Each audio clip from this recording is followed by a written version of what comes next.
नमस्कार, मी श्वेता अंकले. तरुण भारतच्या न्यूज बुलेटिन मध्ये आपल्या सर्वांचे स्वागत. आता पाहूया ठळक घडामोडी. कणकुंबी परिसरात पट्टेरी वाघ अधूनमधून नागरिकांच्या दृष्टीला पडत असून रविवार दिनांक 5 जानेवारी रोजी मांगेली गावचे सुदेश गावस हे आपल्या दुचाकीवरून कणकुंबीहून हुळंद गावी जात असताना समोरच एका पठारावर पट्टेरी वाघ त्यांच्या दृष्टीस पडला. त्यांनी आपली दुचाकी थांबवून पट्टेरी वाघाची छबी आपल्या कॅमेरामध्ये टिपली. काही वेळातच वाघ जंगलामध्ये निघून गेल्यानंतर सुदेश गावस हे आपल्या दुचाकीवरून हुळंदला निघाले.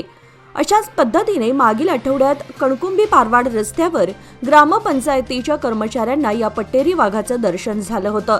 त्याचबरोबर महिनाभरापूर्वी तळावडे गोल्याडी रस्त्यावर देखील तोराळीच्या दुचाकीस्वारला पट्टेरी वाघ दिसला होता. त्यामुळे नागरिकांनी सतर्कता बाळगणं जरुरीच आहे. शिकारीच्या शोधात वाघ फिरत असून शेतकऱ्यांमध्ये मात्र घबराटीचं वातावरण पसरलंय.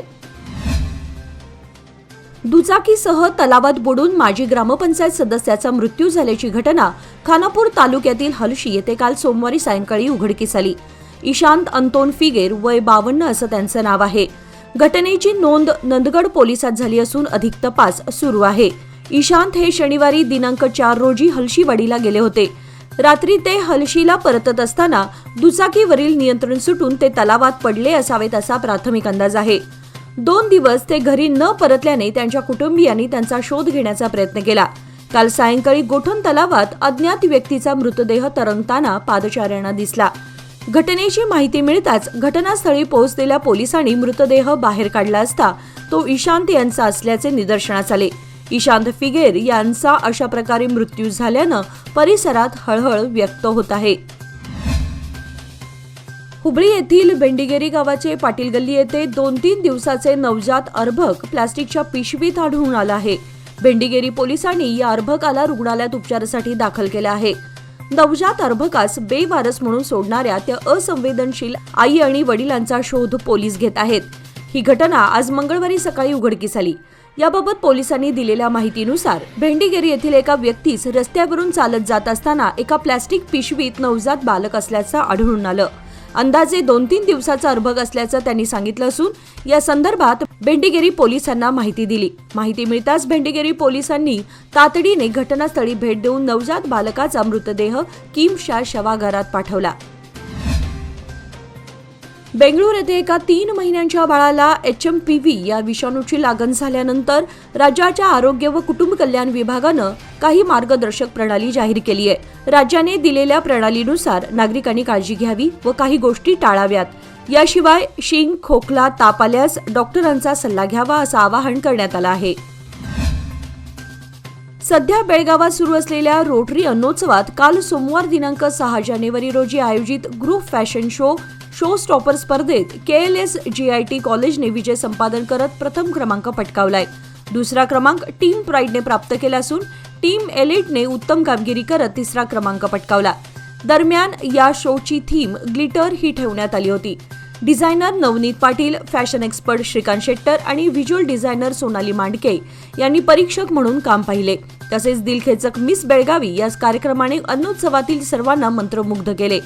रात्री उशिरापर्यंत चाललेल्या या कार्यक्रमातील प्रत्येक फेरीचा मनमुराद आनंद बेळगावकरांनी लुटला. अन्नोत्सवातील अनेक खाद्यपदार्थांचे स्टॉल्स खवय्यांची गर्दी खेचत असून येथील राहुल बिर्याणी आणि स्पाइस दी गोवाला भरभरून पसंती दर्शवत आहेत.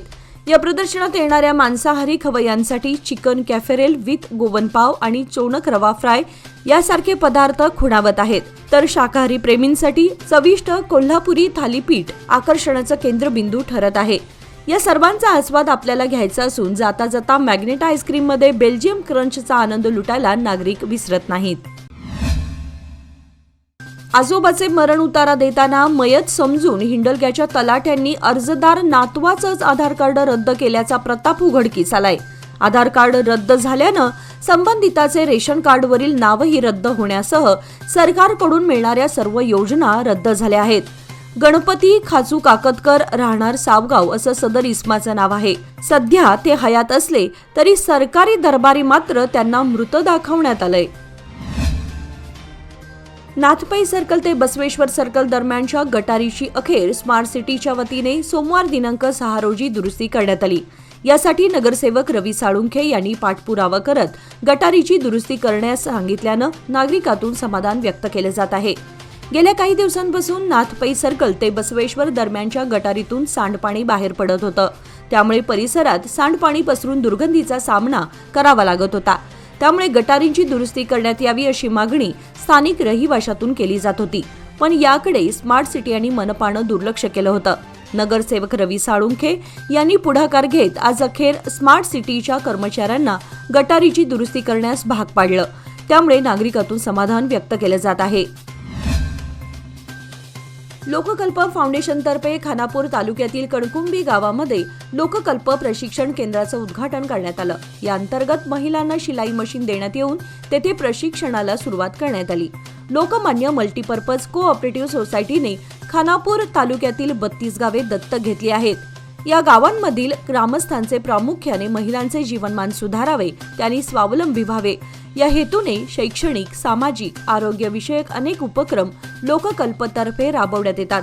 आता महिलांनी स्वावलंबी होण्यासाठी हे शिलाई केंद्र सुरू करण्यात आलं आहे.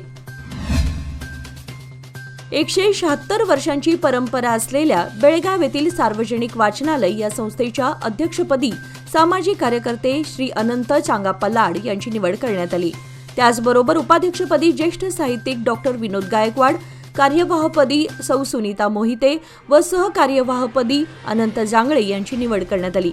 मावळते अध्यक्ष माजी महापौर गोविंदराव राऊत यांच्या अध्यक्षतेखाली मंगळवारी सकाळी संपन्न झालेल्या बैठकीत ज्येष्ठ सदस्य अभय याळगी यांनी पॅनेलची नावे सुचवली. त्याला सदस्य प्रसन्ना हेरेकर यांनी अनुमोदन दिले. त्यानंतर नवीन पदाधिकाऱ्यांचे अभिनंदन करणारे सर्वश्री नेताजी जाधव व रघुनाथ बांडगी यांची भाषणे झाली. वकील संघाचे सदस्य ॲडव्होकेट बी.एस. पाटील यांच्यावर हल्ला करण्यात आला होता. या प्रकरणी पोलिसांनी निपक्षपातीपणे तपास केलेला नाही. याचा निषेध करताना हल्लेखोरांना अटक करून कारवाई करावी अशी मागणी रायबाग तालुका वकील संघाने केली. वकील संघाच्या वतीने रायबाग येथील मुख्य चौक असलेल्या झेंडा चौकामध्ये रास्ता रोको आंदोलन करून निषेध व्यक्त करण्यात आला. यावेळी तहसीलदार एस.आर. मुंजे यांना निवेदन सादर करण्यात आले. गेल्या पंधरवड्यापासून निपाणी तालुक्यात रब्बी हंगामातील हिवाळी कांद्याची लागवड सुरू आहे. दरम्यान रोपावर बुरशीचा प्रादुर्भाव होत असल्यानं शेतकरी अडचणीत सापडलेत. या रोगाचा प्रादुर्भाव कमी करण्यासाठी शेतकरी वर्ग औषध फवारणी करत आहेत. कांद्याचे दर वाढत असल्याने हंचिनाळ, केयस, कोगनोळी, बेनाडीसह ग्रामीण भागातील शेतकरी आता कांद्याला चांगला बाजारभाव मिळेल अशी आशा घेऊन हिवाळी हंगामातील कांदा लागवड करत आहेत. सध्या वातावरणातील बदलामुळे कांद्याच्या रोपावर बुरशी येत असल्यानं शेतकऱ्यांच्या मेहनतीसह हजारो रुपयांचं नुकसान होण्याची शक्यता आहे. त्यामुळे शेतकरी आर्थिक अडचणीत सापडलेत. याचबरोबर आजचे बातमीपत्र इथे संपले. अधिक माहिती आणि ताज्या घडामोडींसाठी पाहत रहा तरुण भारत न्यूज चॅनल. तसेच आमच्या चॅनलला लाईक, शेअर आणि सबस्क्राईब करायला विसरू नका. आणि विश्वासार्ह बातम्यांसाठी दररोज वाचा दैनिक तरुण भारत. धन्यवाद.